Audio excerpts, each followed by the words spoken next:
Hey guys, today I'm going to show you how easy it is to make your own homemade vinegar, and it's going to be so much more delicious than anything you ever bought over the counter.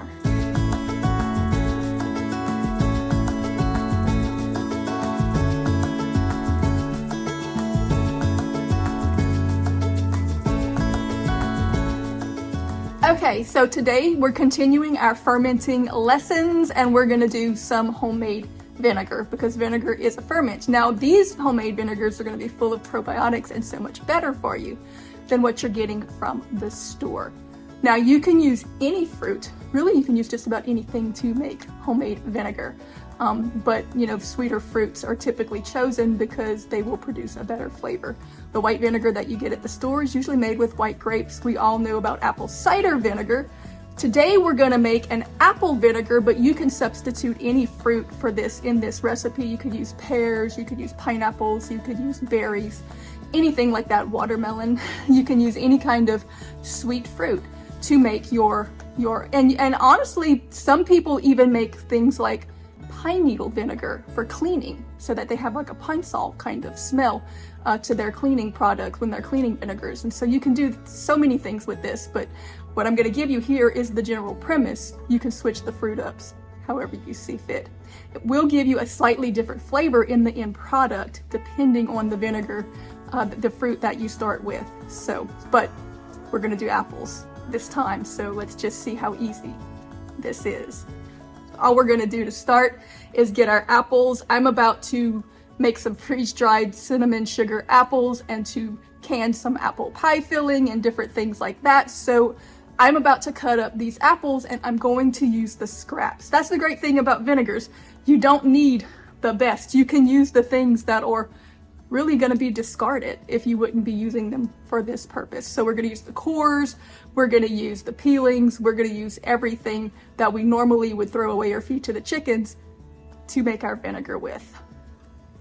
Start by cleaning your apples and we're going to peel them. All right, so what we want to do is peel and core our apples. You can do that by hand. I have a lot, so I'm going to use this little thing. We're going to put all our scrap pieces in our jar. Doesn't matter what fruit you use or what size jar, as long as you fill it up to about 3/4. So I'm going to take my pieces off, lovely cut pieces for my projects, and my scraps. I'm going to go into the jar until I have 3/4 of it filled up. All right, the great news about this is that it's really not an exact science. It's very forgiving. You don't have to be all that specific. As long as you have more than half a jar, you're usually going to be good, but I like to go about 3/4. So now we're going to add our sugar. You can do this without sugar. If you're using a sweet fruit like an apple, there is enough sugar in it to start the process, but if you add sugar to it, it will be a lot faster and you'll have a better tasting end product. So most people do add sugars. So let me explain what's happening. You are basically making wine, but letting the fermentation continue through so that the bacteria processes the alcohol out and converts it into vinegar. So you're letting your wine sour, basically. So you're gonna end up with a probiotic-rich homemade vinegar. It's not going to be alcoholic in the end product, so don't worry about it. You're not going to get tipsy making your vinaigrette, but that is part of the process as you get to that vinegar in the end. You can do anywhere between 2 to 4 tablespoons of sugar per quart. So depending on the size jar that you use will be how much sugar you put in it. Again, you see it's very forgiving. It's not that specific, and you don't have to put sugar at all. But it'll be easier and you'll have a better product if you do. So if it's your first time, go ahead to the high end and start with that 4 tablespoons of sugar per quart. So we're doing a gallon, so that's gonna bump me up quite a bit there. Let's add our sugars to it. My gallon's gonna take a full 16. If I do 4 tablespoons per quart, there's 4 quarts in a gallon, that'll give me 16. Once you have your sugars in it, you then wanna add some water. Make sure that it's not chlorinated because chlorine will kill the bacteria that you need to process your fermentation. So non-chlorinated water of some sort. I have distilled water, and you want to make sure that you fill your jar up till all of your product is covered. I'm going to go up to about 1 inch of headspace, maybe a little bit less. About like that, I guess. Now we're going to need to cover this, but it needs to breathe. So don't put anything that will seal it off permanently. So we're going to go ahead, I'm going to put a cloth top, secure it with a rubber band. I'll show you what that looks like. Very simple. Just go ahead and make you something, or paper towel. You can do that too. And then you're going to want to stir this about every day or two for 30 days. Just leave it sitting on your counter. It's going to be okay. It's going to begin to ferment. You'll begin to see some bubbling in it. Let it do its thing for 1 whole month, and just give it a little stir every day or two. That's going to help to prevent mold from growing on top. If you don't stir it, you're very likely going to get mold on the top. The good bacteria that is going to be forming, the cultures that are going to form in this, will kill off and fight any mold from forming. But if anything is above the water where they don't live, that's where you're really risking it. So to stir it up, rotate things and make sure that everything stays under the surface for the full length of the process. So don't forget to stir it. We'll come back in 30 days and I'll show you what comes next. Hey guys, we're back. It's been roughly about a month, slightly over for me. This process will take roughly about 30 days, but not exactly. There are variables. So I'm going to tell you what you're going to look for to know when you're done and you need to move on to this phase of the project. When you begin, for a couple of days, you're going to see bubbles start to come up in it like carbonation. That's going to kind of push the contents of your jar up. That's why you're going to want to stir it to get all that stuff circulated and back down so that it doesn't produce mold on the top. If it stays above the liquid line too long, you run the risk. It may not, but you run the risk of it producing mold. But as long as you stir it back in every day, you're fine, because the natural microbiome inside the liquid will kill off any mold. That's part of the process. When you go on for a while, you're going to notice an alcohol smell. It's going to smell like wine, especially when you stir it. When you start to get to this part of the process, that alcohol smell is going to fade and it's going to have a little bit more of a sour smell because it's turning into vinegar. That's what you're waiting for. Also, the contents are going to sink because you're not going to be having that bubbling action anymore. You're going to get a little bit usually of a white film across the top when it sits still for a while. That's perfectly fine. That's normal. That's not mold. That's part of the yeast and the microbiome that's involved. So now you can taste it a little bit and see if it's a little sour, and then you'll know. You can also get a tester to test the pH if you want to know exactly the pH that you're working with. But at this point, I know mine is ready just by how it looks, how it's acting, how it smells, and how it tastes. So the next thing I'm gonna need to do is to strain it to get all my apple pieces out of it. We're not gonna throw that away. We're gonna give that to the livestock because it is full of great probiotics. All right, now we need to strain the solids out of it. You're gonna wanna start with the clean jar. I started and then I realized that this might take a little longer than needed if I do it straight in the jar. I think it'll be easier. You can use cheesecloth for this. You can use tea towel, whatever you want. This is a fine mesh sieve that is the equivalent of a cheesecloth. So that means it's going to be a little bit slow of a process for me. So if I do it in the bowl, it'll be a little quicker because I don't have to wait for it to go into the jar. I can just let it sit here and then come back in a little while and pour some more. You can also kind of stir it around to help it kind of go down. And then once you have enough, you just pour it into your jar. I'm not going to make you watch this process because it will take a little while, especially with this one, because this was the last bit of my scraps and it turned a little bit mushy, so it's going to take a minute for all that liquid to strain out of it. We can even double strain.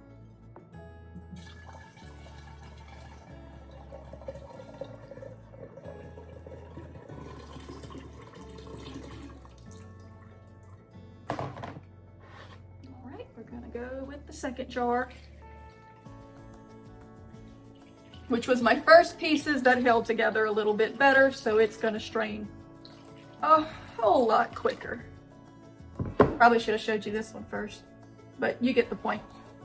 I guess it's best to show you the worst, so you know how to do it, no matter how it turns out.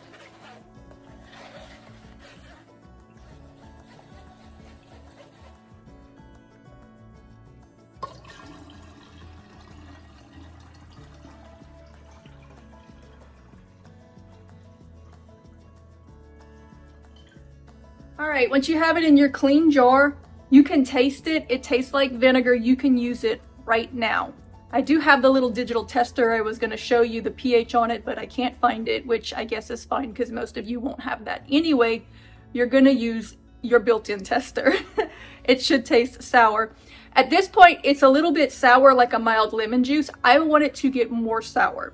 If you want to keep it just like it is, you like the taste, put a plastic lid on it and you can just leave it on the shelf. You don't have to put it in the fridge. It's going to be fine. If you want it to wait until it gets more acidic, because it will continue to acidify for a few weeks. I like to do that. I don't put the lid on it. I put my breathable lid back on it and I'm going to leave it on the counter for a few more weeks until it gets to exactly where I want it, because I want it to be very, very, very vinegary. So, but it is usable right now. It's probiotic rich, it's healthy, it's good, it is vinegar. But the acidity will continue to increase as long as you let it breathe. You don't have to continue to stir it or do anything to it. You're just going to leave it on the shelf and then come back to it whenever you want to use it. In about 2 weeks, up to 2 months, you can finish with it, put your lid on it, and it will store on the shelf wherever you put it. So that's how you make homemade vinegar. It's going to be so delicious. It has a little bit more of an apple flavor than you would get from a store-bought vinegar. You can do this with different fruits to get different flavors. This is great for vinaigrettes or however you want to use it. It's probiotic rich. It's so good for you. It's healthy. Give a little bit to your pets as well for their gut health. So now that you know how to do it, it's so easy. So go ahead and make you some homemade fruit vinegars. Hey guys, I'm back one last time. It's been about a month since the last thing that I filmed. You could of course started using it then. I told you I was going to let it sit breathable a little longer to get a little stronger. And I want to show you something because this will likely happen to you. And some people freak out when it's their first time thinking maybe they have mold or something, but no. You see this thing that is forming in the bottom. Kind of give you a close-up. Well, I stirred it a little bit. There's a little bit of sediment left of the apple that was kind of almost like applesauce-y that's still in the bottom. And so on top of that layer, we have developed what is called a scoby. Some people call it the mother. It is a symbiotic colony of yeast and bacteria that is good. It's what is in the process of creating your vinegars, and it is probiotic. People love it, they prize it, they keep it, and they use it often to seed new vinegars or ferments. Some people put it in smoothies and take it as a probiotic. Some people give it to their livestock as a health supplement. You can, if you don't want to leave it in there, which most people don't, you'll pull it out, strain it, clean your vinegar, and put it up to be used just as vinegar for all of your vinegar recipes. And then you will take the scoby and you can put it in just a little bit of vinegar in a little jar, or you can even just put it in white vinegar from the store just to keep it from drying out. Put it in your fridge and it will go kind of dormant like a sourdough starter.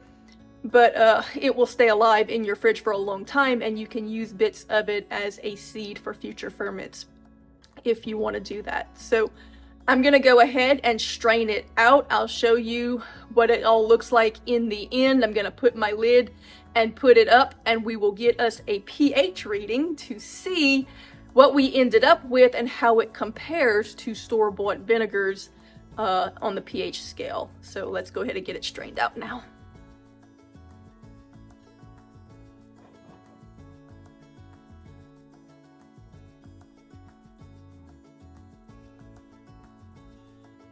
What I'm using here is a cheesecloth bag. it's going to give you a little bit finer of a strain than the sieve that I used. When you buy vinegar, a real apple cider vinegar from the store, it has a little bit of the scoby or the mother in the bottom. You'll notice that there's like some sediment in the bottom. Same thing.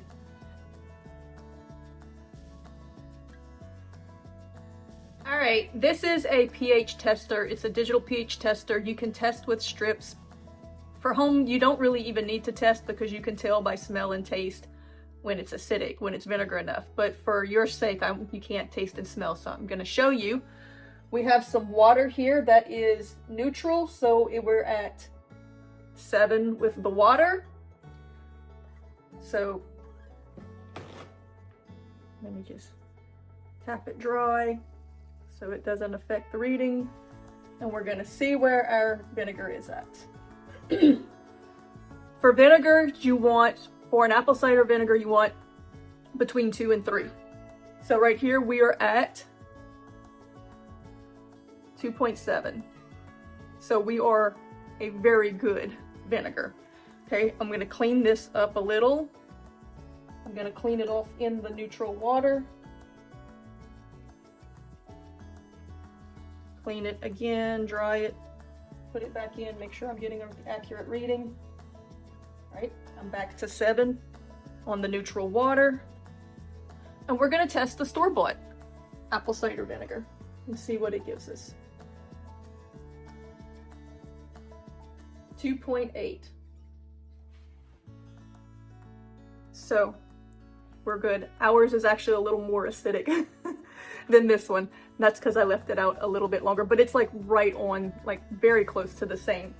So at this point, you can just put your lid on it, seal it up, put it on the shelf. There is no reason to refrigerate. It's gonna be good like this. It's gonna last. It's gonna be so good for you, and it is definitely gonna taste much better than what you buy at the store. It costs you next to nothing to make it. It's cheap, it's healthier.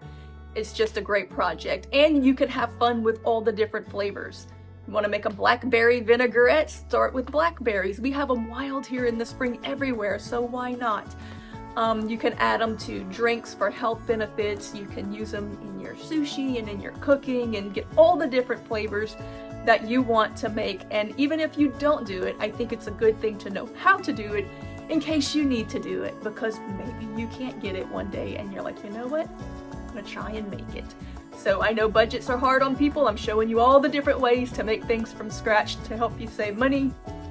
So learn how to do it. You'll love it. It's healthier for you. You'll be so glad that you did. And it's fun to be able to teach these kind of things to your kids or to your friends. So like, share, subscribe, do all those things that help others to see the videos. And I hope you enjoyed this, found this informative. And as always, we'll see you next time.